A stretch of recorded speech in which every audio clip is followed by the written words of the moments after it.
મિત્રો, સ્કૂલમાં બાળકો જાય છે ને દરેક વાલીઓને જ્યારે સ્કૂલ વાનમાં પોતાના બાળકને સ્કૂલ સુધી હેમખેમ પહોંચે તેના માટે દરેક પેરેન્ટ્સનું એક સપનું હોય છે. પરંતુ આપ જુઓ, આ વાનમાંથી ખુલ્લા પાછળના દરવાજામાંથી બે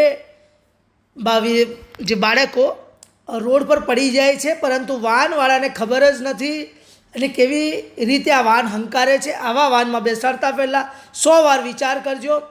આ જુઓ, સોસાયટીના લોકો દોડીને આવે છે ને આ બે બાળકોને ઊભા કરે છે અને સાંત્વન આપે છે, પરંતુ વાનવાળાનો કોઈ હતો પતો નથી. એટલે આવી રીતે ખુલ્લો દરવાજો હોય, વધારે બાળકો બેસાડેલા હોય ત્યારે જરૂરથી વિચારજો ને તમારા બાળકો સેફ અને સારી રીતે સ્કૂલમાં પહોંચે તેનું ધ્યાન અને તકેદારી રાખજો.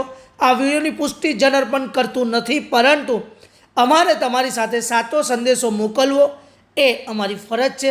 માટે જ આપનું અમે ધ્યાન દોરવા જઈ રહ્યા છે.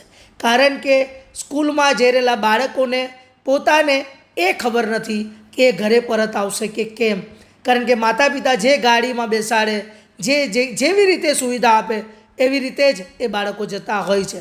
આપણી આગળ હરણી બોટકાંડ થયું છે, ત્યારબાદ આ વાનના કિસ્સાઓ આપ જોઈ શકો છો. વાનની અંદરથી બે બાળકો પડી રહી જાય છે, તેમ છતાં વાનવાળો પૂર ઝડપે આગળ નીકળી જાય છે.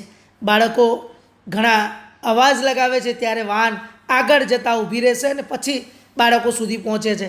તો આવી જ રીતે બાળકોની સેફટી સલામતીનું વિચાર કરી અને સ્કૂલમાં મોકલજો.